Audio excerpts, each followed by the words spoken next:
Film की शुरुआत हम ड्यूनन और ब्री को ट्रेन के अंदर देखते हैं जो अपने साथ एक बॉक्स को लेकर कहीं जा रहे होते हैं। उस बॉक्स के अंदर किसी तरह की वैक्सीन होती है और उनका मिशन ये था कि उन्हें ये वैक्सीन किसी टू हॉर्न्स नाम के शख्स तक पहुंचानी है। पर जब ट्रेन सबवे से गुजर रही होती है कि अचानक से एक झटके से ट्रेन रुक जाती है और अब उन पर गोलियों से हमला होने लगता है। ब्री जो कि एक साइबॉग होती है वो बताता है कि 3 साइबॉग्स उनकी तरफ बढ़ रहे हैं, जिसके बाद हम तीनों साइबॉग्स को ट्रेन के अंदर आते देखते हैं। वो देखते हैं कि ब्री अचेत अवस्था में पड़ा है और उनमें से एक साइबॉग वैक्सीन वाले बॉक्स को उठाता है, पर तभी उन पर ड्यूनन अकेले ही टूट पड़ती है। लेकिन जल्दी साइबॉग्स उस पर भारी पड़ जाते हैं, जिस पर ड्यूनन उन्हें ट्रिक करती है और 2 साइबॉग्स को खत्म करने में सफल हो जाती है। इससे पहले कि तीसरा साइबॉग ड्यूनन को नुकसान पहुंचाए, पास ही मौजूद ब्री जो कि अचेत होने का नाटक कर रहा था वो उस साइबॉग का काम तमाम कर देता है, जिसके बाद वो ट्रेन के ड्राइवर को भी मार देते हैं क्योंकि वो भी उन्हीं तीनों साइबॉग का साथी होता है।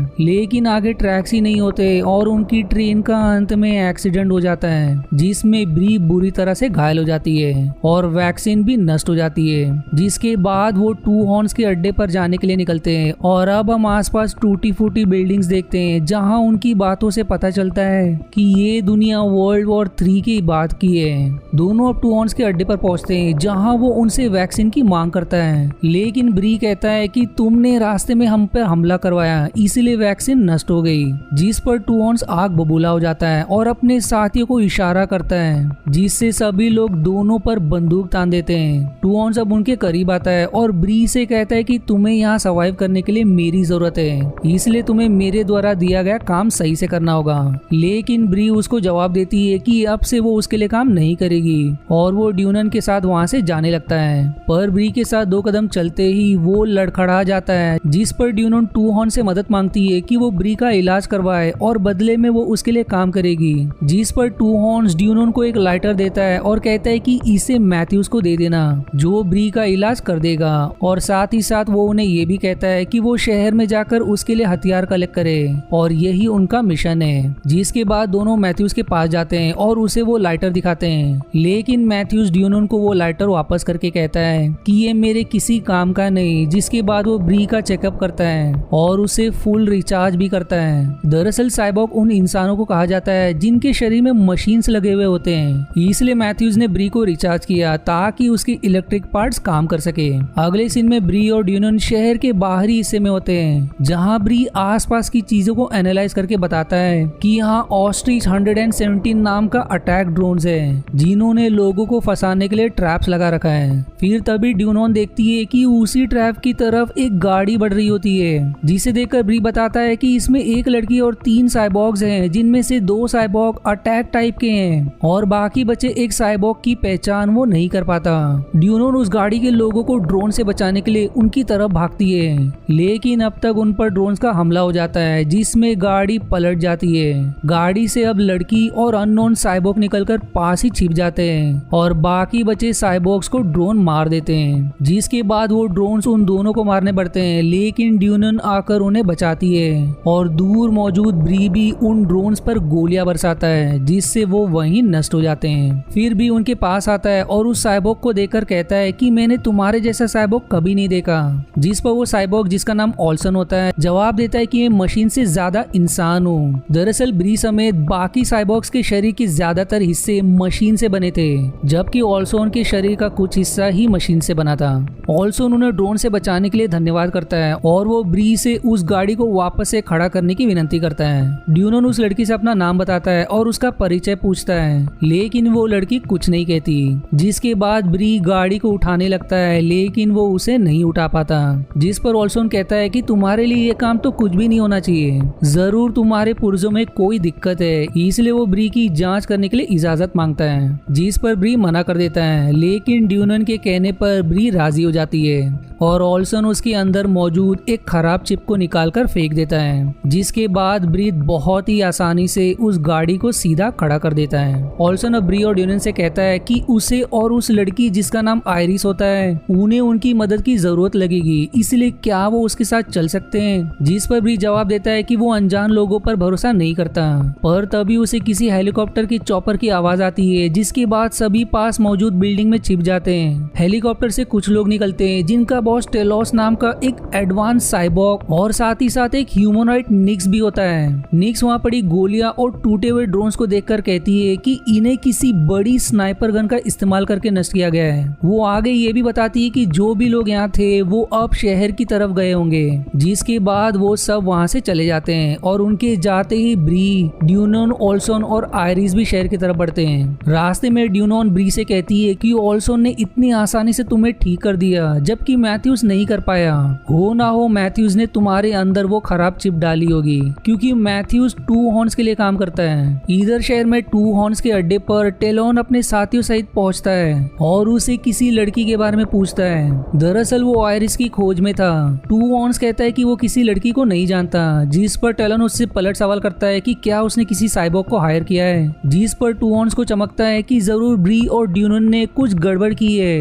वो टेलोस से कहता है कि उसे ब्री के बारे में तो पता है, लेकिन टेलोस जिस लड़की के बारे में सवाल पूछ रहा है उसके बारे में उसे कुछ नहीं पता। जिसके बाद टेलोस वहाँ से चला जाता है और वहीं निक्स टू हॉर्न्स पर लेजर लाइट से निशाना लगाती है, जिसके बाद हमें गोलियां चलने की आवाज आती है और एक जोरदार धमाके में वो बिल्डिंग ब्लास्ट हो जाती है, जिसमें टू हॉर्न्स का पूरा अड्डा खत्म हो जाता है। दूसरी तरफ ओल्सन गाड़ी में पेट्रोल भर रहा होता है और पास ही ब्री भी मौजूद होता है, जो ओल्सन से पूछता है कि वो कहाँ से आया है, जिस पर वो कहता है कि वो और आयरिस ओलंपिस से आए हैं। वो ब्री से कहता है कि तुम लोग मुझे अच्छे मालूम पड़ते हो, इसलिए मैंने तुमसे मदद मांगी। ब्री पलट सवाल करती है कि तुम्हारा मिशन क्या है, जिस पर वो कहता है कि ये एक सीक्रेट है। वहीं इधर शहर में खबर चल रही होती है कि टू हॉर्न्स मारा गया, लेकिन वो अब भी जिंदा होता है, जो मैथ्यूज के पास खुद का इलाज करवाता है। ठीक होने के बाद वो ब्री और ड्यूनम की तलाश में लग जाता है, क्योंकि उनके ही वजह से निक्स ने उसे मारने की कोशिश की।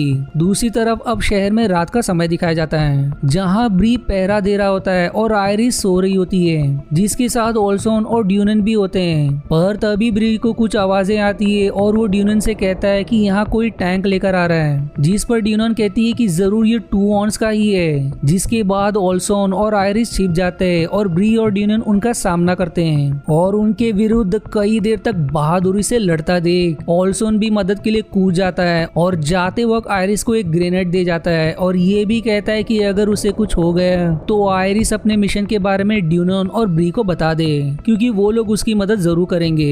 जिसके बाद वो भी टू हॉर्न्स के गुंडों से लड़ने में ड्यूनन की मदद करता है। पर तभी टैंक के अंदर से टू हॉर्न्स की आवाज आती है, जो ब्री से कहता है कि अगर ब्री उस लड़की को उसके हवाले कर दे तो वो यहाँ से चला जाएगा, लेकिन ब्री उसकी बात को मानने के लिए तैयार नहीं होता। इसलिए टू हॉर्न्स अपने टैंक का मुंह ब्री की तरफ मोड़ता है और उस पर फायर करने ही वाला होता है कि आयरिस बीच में आ जाती है और ग्रेनेड को टैंक के अंदर डाल देती है, जिससे एक बड़ा धमाका होता है और टैंक के परखच्चे उड़ जाते हैं। जिसके बाद वो सभी आगे बढ़ते रहने का फैसला करते हैं। वहीं ब्री और ड्यूनन वहां पड़े हथियार को इकट्ठा करने के लिए रुकते हैं कि तभी उन्हें चॉपर की आवाज आती है और आगे बढ़ने पर उन्हें टेलोस अपने चॉपर में दिखाई देता है, जिसने आयरिस और ओल्सन को बंदी बना लिया होता है, जिन्हें लेकर वो वहां से चला जाता है। ब्री अब ड्यूनन से कहता है कि वो लोग ज्यादा आगे नहीं पहुंचे होंगे, क्योंकि वो अब भी ओल्सन को सेंस कर पा रहा है। जिसके बाद दोनों गाड़ी से ओल्सन की दिशा में निकल पड़ते हैं। इधर टेलस आयरिस से उसका मिशन पूछता है, लेकिन वो नहीं बताती।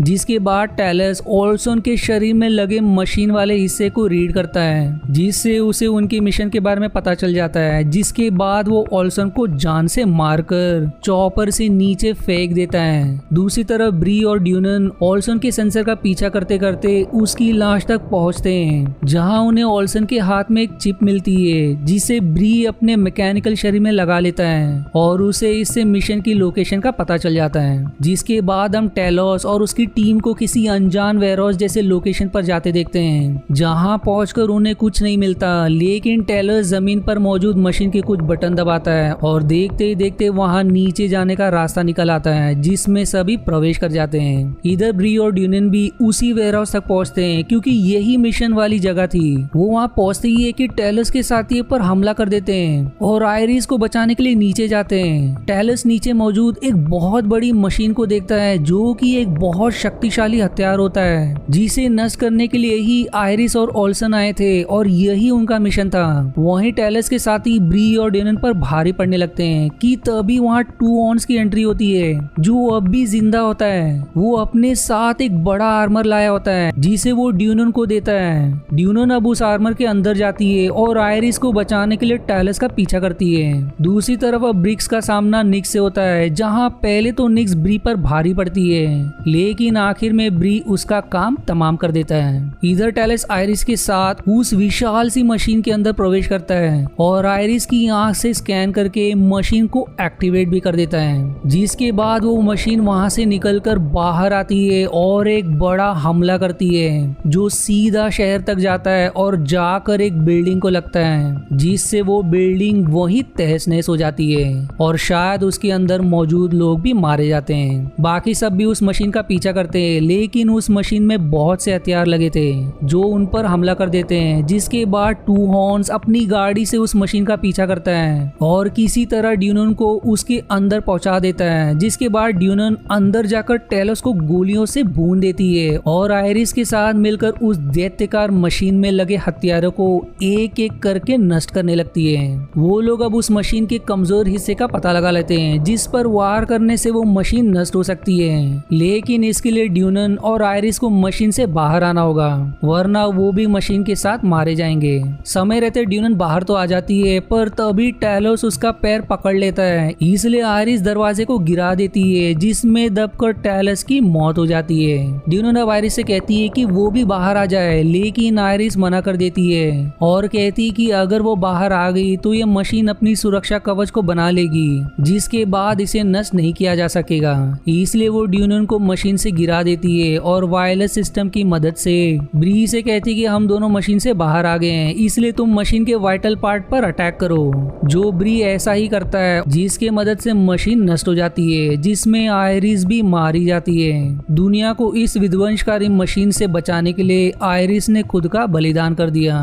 लास्ट सीन में हम ब्री और ड्यूनन को ओलंपिक सिटी की तरफ जाते हुए देखते हैं और ये मूवी इसी हैप्पी एंडिंग के साथ समाप्त हो जाती है। आशा है आपको मेरी एक्सप्लेनेशन पसंद आई। यदि हाँ तो प्लीज वीडियो को लाइक करना और चैनल को सब्सक्राइब करके सपोर्ट करना ना भूलें। मिलते हैं अगले एक्सप्लेनेशन वीडियो में, तब तक के लिए धन्यवाद दोस्तों।